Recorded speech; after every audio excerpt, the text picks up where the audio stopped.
Hi guys, welcome back to my YouTube channel. And first off, I would like to thank you guys for watching my first episode. I have a special guest then and special siya kasi meron siyang cheese and milk. Puto bongbong yarn. I-welcome na natin ang ating guest for this second episode. Dapat kasi galing ka dito. Sige na, go. I-edit ko na lang. Dito ka galing, tas lalapit ka dyan. Yan. Tada! It's me! Ay, Diba? Special. And for this episode 2 of our podcast, medyo serious yung magiging topic natin. That's why our anong tawag dito, title is Eye Opener. By the way, hi y'all. Nakikita niyo ba ang aking kuko? Yes. And gawa to ni Puset. Shout out kay Seth. Thank you so much. At alam mo ba si Seth? Wait lang, pakilala mo muna ako. Si Meme pala, guys. Ano ba? Ano bang sinabi mo? Ames? Ames naman. Bayan ng Chucky. Si Ames po, guys. It's me, your girl, Mimi. Mimi Ames. Mimi Ames. Go. So, hi, I'm Ames. Kapatid ni Eunice. Ang pinakamaganda. Okay. Charot. Yun lang. Parang di naman. Ano Wait sabi mo lang, dati alam mo pag may nagsasabi sa'yo ng maganda ka? Anong lagi mo sinasabi? Noon yun, be. Wag kang... Anong lagi mo? Sabi mo sa kanila. Sabi, madami kasi nagsasabi sa amin, lalo na yung mga friends niya na mas maganda daw ako. Pero kasi, mga bagets-bagets siya. Sabi ko, parang di ako naniniwala. Kasi maganda talaga siya noon. Sorry. So, yun. Wait lang naligo pa ako for this Yeah. Sobrang, Kahit dapat bukas pa ako. Sobrang prepared niya. Wait lang, yung buhok ko ang tama. Ay, sige na nga. Ayun nga, shout out ko lang si Seth na gumawa ng aking nails. Papansin. Si Seth, guys, ka-work ko siya before sa isang in-house company dito sa Philippines for how many years. And at home, she's a mom and a wife. Tapos, nag-work siya, of course. Until now, nag-work siya dun sa company na pinag-workan namin before. What? Workan. Ayan. Tapos, aside from that, graduating student. Sa PUP. Nice. Set yan eh. Manda represent. And aside from that, ayun nga, nagne-nail art. Parang, saan mo ba kinukuha Nail yung tech siya. oras ng itutulog mo, no? Yeah, diba? Ang grabe. Sipag ni Seth. Partida, ano na yan ang dami niya pang ginagawa. Tapos may side hustle pa siya na nail Ang tech. bangis. Sipag, diba? Correct. Kaya alam mo, madami din tayong mga friends na ganyan. Yung mga Yes. dalawa-dalawa na work. Minsan pa nga, nang ibang bansa pa Correct. para lang, alam mo yun, para mabuhay. Kasi dito sa Philippines, wala eh. Di ba? Umabot sa point na nag-double job. Hindi naman double job, pero Yeah, yun nga, meron akong siya pala, full-time. ano siya. At the same time, may part-time ako. So, papasok ako ng morning dun sa full-time ko. Tapos, midnight hanggang 7 or 8. 6 or 7, ganun. Depende sa trip ko. Yeah, ano alam mo, naman? kasi dito sa Philippines, like, parang kahit gaano kalaki yung sahod mo, parang Hindi talaga sapat. hindi sapat. Palala ng Lal- palala yung ng Mas bilihin. parang mas malaki yung magagastos mo. Yes. Tsaka, yun nga, palala ng palala yung cost ng mga bilihin. kahit gaano Parang, kalaki yung yung sahod mo, yung tax naman. yes, wag na lang kaming kumain, mag-work na lang kami para sa inyo. Kasi nga, Yep. kailangan natin gawin yan para sa ating mga Disney princesses. Yes. Shout out to you guys. Tayo nagpapakaalipin ng salapi, tapos yung mga Disney princesses natin dyan, Oh, yeah. pa-travel Yeah. lang. Tapos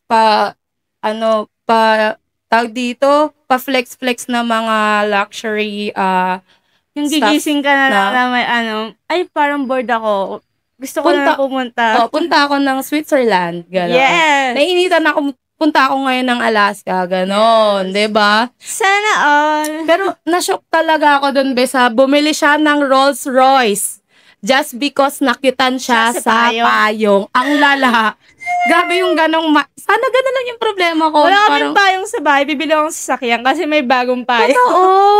Oh my my God. Anyways, guys, ayun nga, kasi ang topic natin for this episode, medyo mainit-init na usapin to sa Pilipinas. Bilang nasa mid-class, alam mo yung pakiramdam, nakakagigil, nakakagalit, nakakasuya, nakakasuklam.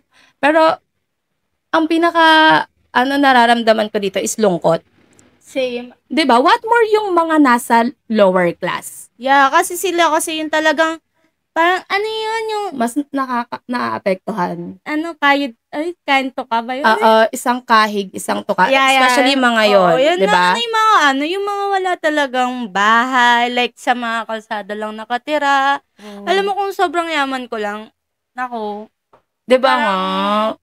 kulang na lang patirahan ko sila sa bahay. Yung ganon. Totoo. Tapos, yun lang. 'Di ba nga nung isang araw lang nag-uusap tayo nila, Seth? Parang what if magka 100 million ka? Anong gagawin mo nag-usap doon? kami nun. Sabi ko, what if magkaroon tayo ng 100 million? Parang lang, out of nowhere lang, magkaroon ka.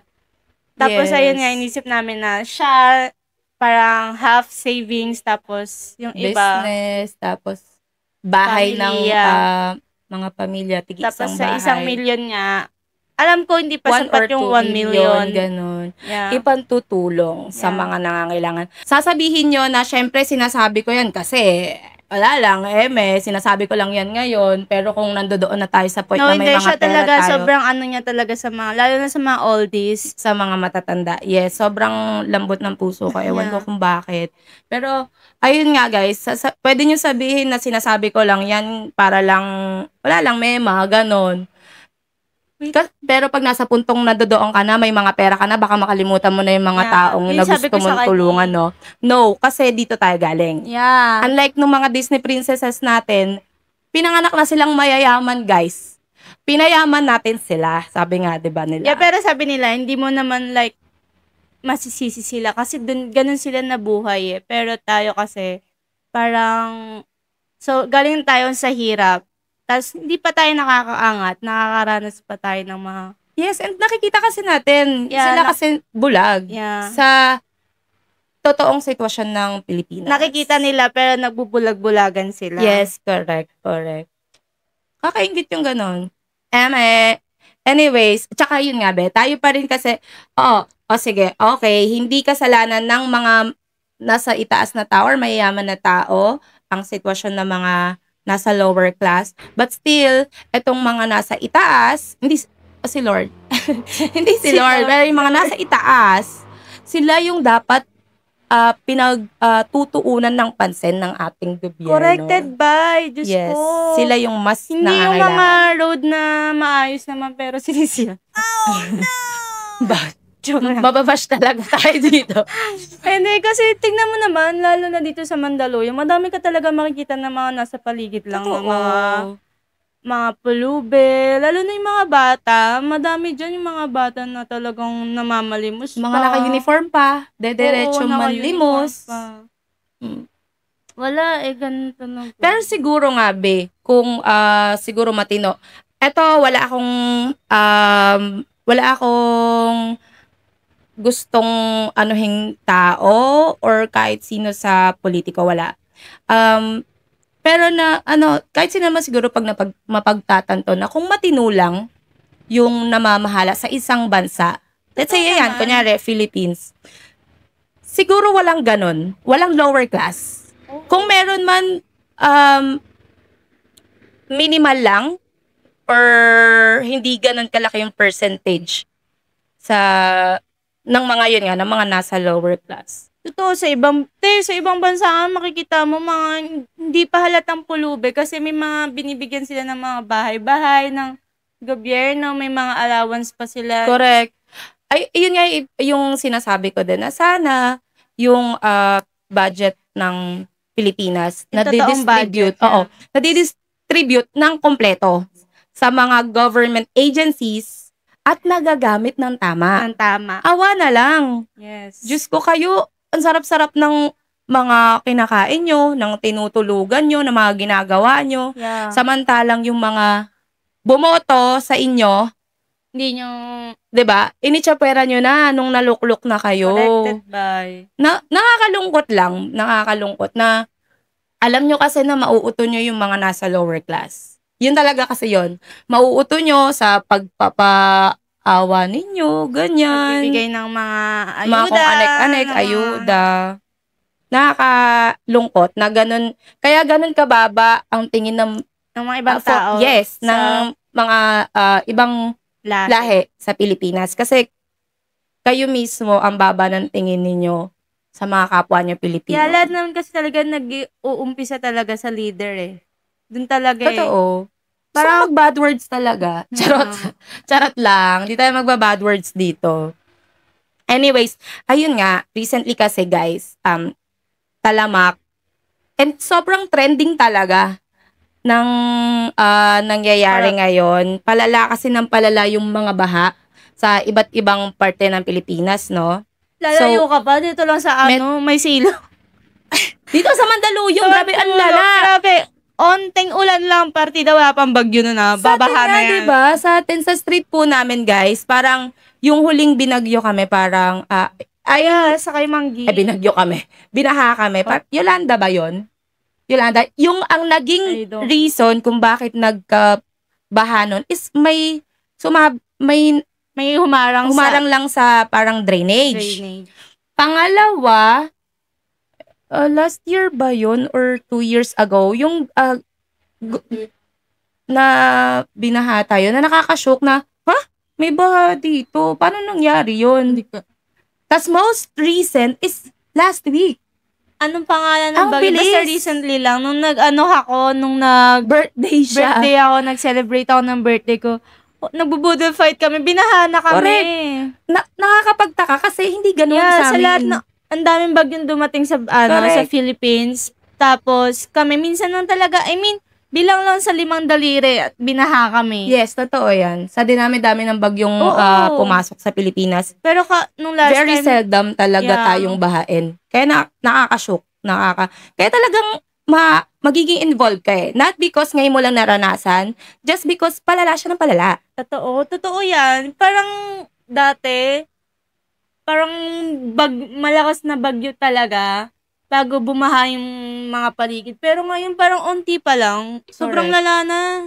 Oo, nakakalungkot din yung mga, dahil sa baha, mga nawala ng tirahan, Oo, trabaho, yun pa yung nakakalungkot doon. mapagkukunan ng pagkain, at yung higit sa lahat, yung mga nawalan sila ng mga mahal sa buhay. Oo, Mga- yes. Dahil binaha, Oo. inanod, namatay sa baha, ano mga ganon. Yeah. Parang, normal na, ito ba yung tinatawag nyong normal lang sa Pilipinas Tsaka- yung baha? Tsaka isipin nyo, yung mga walang tirahan pero sa kalsada lang, paano pag binagyo paano sila? Tapos yung katiting na gamit na lang nila na sa bahay nila, nawala pa dahil sa bagyo. Ay dahil sa baha. Diba? Oo. And, yun na nga, parang, iba't ibang ito na nga, aabot na tayo sa ganitong punto. Iba't iba na yung namahala sa Pilipinas, no? Wala pa Na din. dapat, matagal na panahon na solusyonan yung pagbaha. Yes. Kaso, Dapat talaga. oo, hanggang ngayon, imbis na nasolusyonan siya, or nasusolusyonan hanggang ngayon, bigyan natin sila ng benefit of the doubt, no? Na sana may nangyayari ngayon, kaso wala. Nadadagdagan pa yung problema dahil sa mga lumalabas na mga Correct. balita. Sana, 'di ba, yung etong specific government agency na to, with the help of their contractors, sana sana kung magnanenok man tayo, pero lang, wag naman yung obvious na, Kurot lang naman. oo, Sa inyo, dakma eh. grabe ang lala. Sana, kahit pa paano, visible yung pinaglaanan ng tax ng mga Kaso tao. grabe naman yung 40 na luxury cars. Ang lala. 28 Par- daw. Partida lang nila yun parang personal Ano lang, cars. collections lang daw nila. Sana kami nga hirap na hirap magbayad ng charot. Diba? Kami hirap magbayad. Ang dami pa namin nagbabayad, ah. Just to make it clear, guys. Yes, galing po sa tax nating lahat. Yun. yung budget sana for the flood control projects. Even tambays. O, diba? Ang sakla. Even tambays, nagbabayad ng tax yan. Kumain ka nga lang sa isang Yes. fast food, nagbabayad ka na, diba? Correct. Lahat ng kinikita ng mga workers, ng mga business owners, mga binibili nyo, ginagamit nyo. Sabi, binabash nga nila yung mga VAs. Uy, te, bawat kilos namin. Sa mga freelancers. Yung mga freelancers mga ata freelancers, ang, binabash ewan ko nila. di kami sure dyan. Pero meron either VAs or freelancers ang mga walang tax. Pero, walang tax sa work nila. Sa work. Pero still, Pero guys, sa mga buhay-buhay natin, correct. bawat kilos natin, nagbabayad tayo ng tax, no? Totoo, yung mga bagay na binibili nyo, kinakain nyo, ginagamit nyo, lahat ng, kahit nga yung mga ina-applyan nyo, kahit pati mga documents, lahat yan, mga stamp, lahat yan, guys, may bumili ka nga tax. lang ng gamot, eh. Correct, lahat, konting kibot natin dito, may tax. Yeah. And doon nila kinukuha yung dapat pang project ng flood control. Pang budget para doon sa flood control. Diba, isa yun sa pinakamalaking problema dito sa Philippines. Tapos dun pa kayo kumukuha. Correct. Na dapat nasusolusyonan na. And nakakatuwa na nasisilip sila ngayon. And maingay talaga sa social media, Totoo. sa iba't ibang platforms, maingay talaga siya. Nakakatuwa. Kasi nayayanig yung mga tao sa itaas, no? Partida, yung pa lang yung government agency na nasisilip pa. What more yung mga iba pa, yes, diba? Can't wait. Charot. Diba?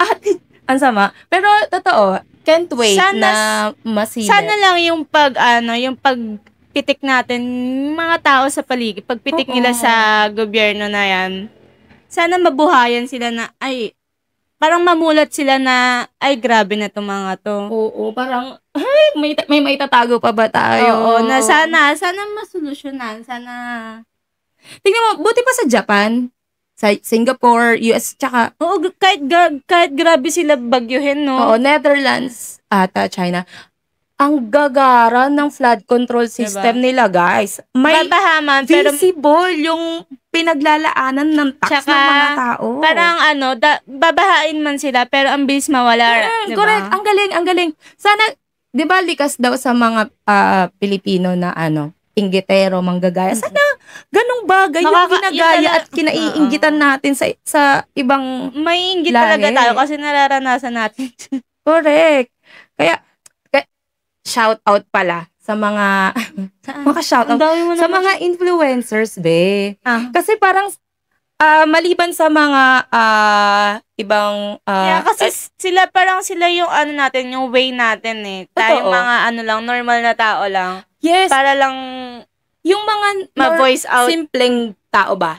Tayong mga simpleng tao, aside from us, nakakatuwa yung mga influencers na ginagamit talaga nila ng tama yung mga platforms na meron sila to influence. Yes. Kasi naman talaga yung purpose nila eh. Totoo yan. Diba? Kaya sa mga influencers dyan, lalo na sa mga talagang kilalang kilala na. Yes. Kaya, gamitin nyo naman sa tama. Yes. Like, tulungan nyo kami sa mga nakakaranas. Kaming mga nasa lower to mid-class na nakakaranas. Oo. Kasi kayo yung mga malapit sa kanila eh. Kasi kayo yung mga madalas mas pansinin nila. Mas madalas na nakikita sa social media. Correct.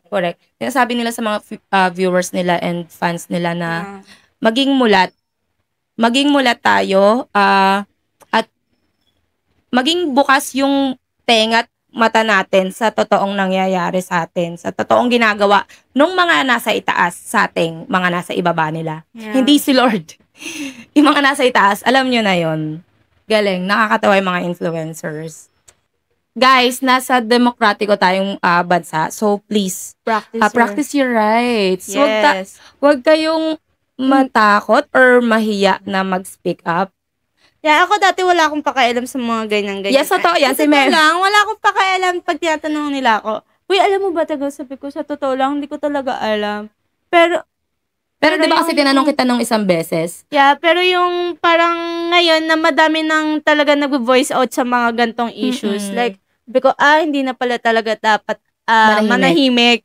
Kailangan talaga natin, kung hanggat kaya nating i-flood yung ano natin, newsfeed natin ng mga shared post. Oo, totoo. Gawin natin. Kahit dun lang kasi makikita pa din yun Correct. Tapos tawag dito, yung mga siguro hindi nangengealam or tahimik. Yeah, ako siguro maintindihan natin sila maybe because ewan ko kung hindi sila either knowledgeable sa nangyayari, hindi nila nakikita yung nangyayari, or wala silang pake, or ayaw talaga nila mag-speak up kasi natatakot sila. Ako siguro sa isang rason ko kung bakit parang... Feeling ko normal yon guys. Feeling ko lang normal. Valid yun. Valid. Like me, ako kasi parang iniisip ko na wala naman na tayong magagawa. Kasi ayan parang nangyayari na parang wala na tayong magagawa na kaya parang mas pipiliin ko na lang manahimik kaysa problemahan yung gano'n. Kaso parang habang tumatagal, makikita mo yung mga nagsasakripisyo sa mga nangyayari. Correct. Parang hindi mo makakayanin Hindi mo... Yes. Tsaka diba, nabanggit ko sa'yo parang 2 weeks ago, parang bigla ako, nang nagsimula mag-trend to guys, bigla ako naisip na paano yung mga maiiwan nating mga bata pag wala na tayo, no? Iiwan natin sila sa gantong sistema ng Pilipinas. Mag-ibang bansa na lang tayo. Charot. Hindi, yun. On a serious note, nakakalungkot na isipin na sa gantong sistema ng bansa natin iiwan yung mga susunod na henerasyon. Totoo yan, lalo na sa mga bagets. Kasi ako kasi, may dalawa akong girls na 6-year-old. Ba, alam mo yung tawag dito, yung gusto mong ibigay yung marangyang buhay sa kanila. Pero hindi naman marami, parang yung mabubuhay. Masagana, healthy. Pero hindi mo magawa kasi sobrang hirap ng buhay ngayon. Lala nga kasi ng mga bilihin. Sila din yung naapektuhan. Pero sabi nga ni Dr. Jose Rizal, ayun nga, sabi ni Dr. Jose Rizal na ang mga kabataan ng pag-asa ng bayan. Yeah, alam mo kaya naniniwala ako dyan. Ako din. Ngayon, nakaka-proud yung mga bagets ngayon. Yes. Talagang grabe silang ipaglaban talaga. Yes. Oo, grabe sila. Tsaka, mas matatalino talaga sila ngayon. Agree ako dyan. I agree. Sa kapatid ko, may kapatid kasi kami bunso, lalaki. Ay, ang hilig makipagdebate sa amin noon. Alam mo, isa din siya sa parang sa kanya din, natututo din ako sa kanya, lalo na sa mga nangyayari ngayon. Talaga yung mga kabataan ngayon, matatalino talaga sila. Yes. Sadyang masakit lang kasi nararanasan nila yung mga gantong sitwasyon. True. Gantong pangyayari sa Philippines. Hindi lang sa Philippines, pero sana lang talaga magtuloy-tuloy na yuyugyog yung mga tao sa itaas. Hindi lang mayugyog, sana way din to para kumilos sila. Gawin nila yung tama. Sana. Sana. Hanggat hindi pa huli ang lahat. Yeah. Sana lang maitama na yung mga maling gawain at sistema nyo dyan. Yeah, kasi hindi nyo pa... kasi kung hindi, alis na lang kami. Saan tayo bansang pupunta? Saan mo bansang gustong pumunta? Ako? Alis na lang kami dito. Japan. Ako kaya sa ano ba yun yung madaming tulips? Oh my God. Yung pinunta nila ng Katniel. Sa isang movie. Yung isang movie nila. Hindi. Ay, be, fan siya ng Katniel, pero parang, hindi, no. Basta yung Madam Australia? Doon ba sila nagpunta? No. Basta, sa madaming tulips, gusto ko doon. Kasi wala lang. Bansa ba yun? Yun ata yung title mismo ng movie. Barcelona! Ano ba yan? Ay, hindi ba yun? Ewan ko. Basta doon, sa madaming tulips. Hindi naman ako fan. Pero syempre, malay mo naman may pag-asa pa tong ating bansa. Diba? Yun nga, bigyan natin sila ng benefit of the doubt, lalo na ngayon na nayayanig sila. Yeah, tsaka sabi nga nila na, ikaw pa din sa buhay mo, ikaw pa din yung magdidikta. So, ikaw pa din ang kikilos at gagawa kung paano ka umahon. Pero, syempre, mahirap naman kung diba? Yung pilit mong inaakit yung sarili mo, pero hinihila ka ng ng gobyerno. Correct. Ng mga gastos sa buhay. 'Di ba? Ang hirap Parang din. dati ang Ang hirap inabot kumayod pag alam mong tataas din naman yung mga presyo. yung oo, parang parang nagtatrabaho na lang tayo guys para pangbayad sa mga Totoo bills. yan. Lalo na yun, ay, 'Di ba? sabihin ko sana yung Marago. Eto na nga, yung nung bata pa tayo parang naririnig lang nating binabayaran nila mama sa kuryente parang 2,000. Mga around 2K. Pero ngayon, guys, pumapalo na ang kuryente namin ng 8K. 7, 8. Parang, ganun na ba katagal yung Yeah. lumipas na panahon para lumala ng ganito yung bayarin natin? Alam mo ba, dati, 1,000 lang madami na ako Groceries. mabibili. Oo, Sa groceries. 1,000 lang madami ka nang mabibili. Pero ngayon, putek, sa 1,000 makakabili ka lang ng detergent. Ilang piraso lang yung mabibili Yung mga mo. toiletries correct. lang. Diyos ko, wala pa mga food yun ha. Sa 1,000. Ala, kailan kaya bababa yung mga bilihin? Para naman makapag-save ako, para makapagbili ako ng mga luxury bags. And Para makapunta din ako sa Paris. makapag-collect din ako ng mga cars. Pero ikaw, masisisi mo ba yung mga yung mga anak ng mga yun? Ay, okay. Good question yan, guys. Kasi may mga nagsasabi na wag daw idamay yung mga anak. Kasi, wag daw idamay yung mga anak. Kasi mga magulang daw gumawa. No. First of all, simula nang lumalaki kayo, hindi ba kayo nagtatanong sa magulang nyo, saan galing yung pera natin? Ba't ang dami nating magagarang sasakyan? Ba't ang sarap-sarap ng buhay natin? Saan galing ang pera natin, ng pamilya natin? Imposible hindi ka magtatanong. Oo. So, for me, aware sila kung saan galing ang pera. And i-flex pa nila ng ganun.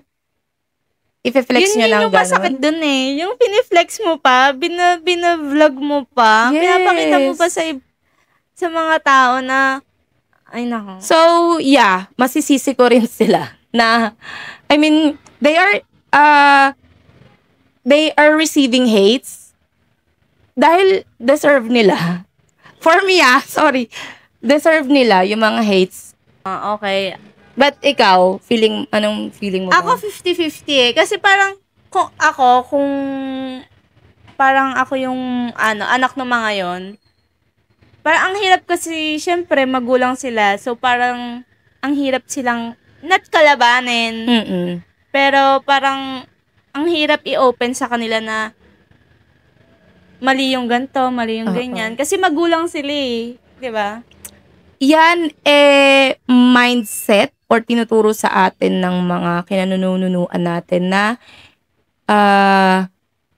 hindi dapat lumaban sa magulang. Yeah. Pero mali nasa sila. ibang era na tayo ngayon na Yeah. pwede nyo itama yung maling nakikita nyo na ginagawa ng magulang nyo, guys. Tsaka kung alam mong mali, yes, bakit mo tatanggapin? correct. Diba? Na galing sa Kung alam mo, diba? Galing sa nenok kung alam yan. mong mali, galing sa mali, bakit mo siya tatanggapin? Sige, tanggapin mo na lang, be. Tanggapin mo, girl. Pero wag mo naman i-flex. Parang ano bang gusto niyo ipamukha sa mga, nagpaaral sa inyo? Yeah. Kami bumili niyan eh. Kami bumili niyan, kami nagpaaral sa inyo. Kaya kayo lumaking mayaman dahil sa amin. Dahil sa mga tax ng mga Pilipino. Yeah. Yun lang. O, tingnan mo, nawala tuloy sila sa mga SOCMEDs nila. Yeah. Diba? Tapos meron pa akong, alam mo, ito yung medyo nasa sad daw. Kasi may isa akong, influencer na bet mo pinafollow. siya. Bet na bet ko siya. Tapos Parang yung kilala friend ko siya. Yan kay Ito naman. pwede nating beep. Kasi yun. may mga nakikita din ako na parang nag-aano sa kanya. Oo, kasi sila, de-defend para sa kanya. yeah, meron daw, yung friend niya, sobrang fina-follow ko talaga yun kasi sobrang love ko siya. Tapos pag magkakasama sila nila, talaga ang cute nila. Oo, ang cute nila. Tsaka talagang, parang friendship goals sila. Kasi nakakapag-travel sila. Yung nakakapag-travel sila, may business sila together. Pero knowing na, ngayon ko lang nalaman. mo, parang nakakadismaya. No? Oo, parang ang sakit na ganun pala. Tapos Sad. nababash pa sila yung mga friend kasi nga, Oo nga. hindi daw ba sila aware? Ganun talaga. Sabi nga nila, walang lihim na hindi mabubunyag. Yes. Ito na ang inyong panahon, guys. Binato. Sana, ito na din yung umpisa na, Pagbabago. Yes. na, masilip din yung mga ibang government agencies. Agencies, yun talaga. Totoo. Totoo. Sana nga. Ito na to, guys. Ito na ang tamang panahon. Alda, Yeah. tara na, Gagi. Mag-work pa tayo kasi nga, kailangan pa nating sustentuhan yung mga luho ng mga Tara na. Correct. Bye. Nagbabay. Ayun. Thank you guys for watching. Watch out for our next episode next week. Bye! Ganda talaga ng kuko ko. Rar.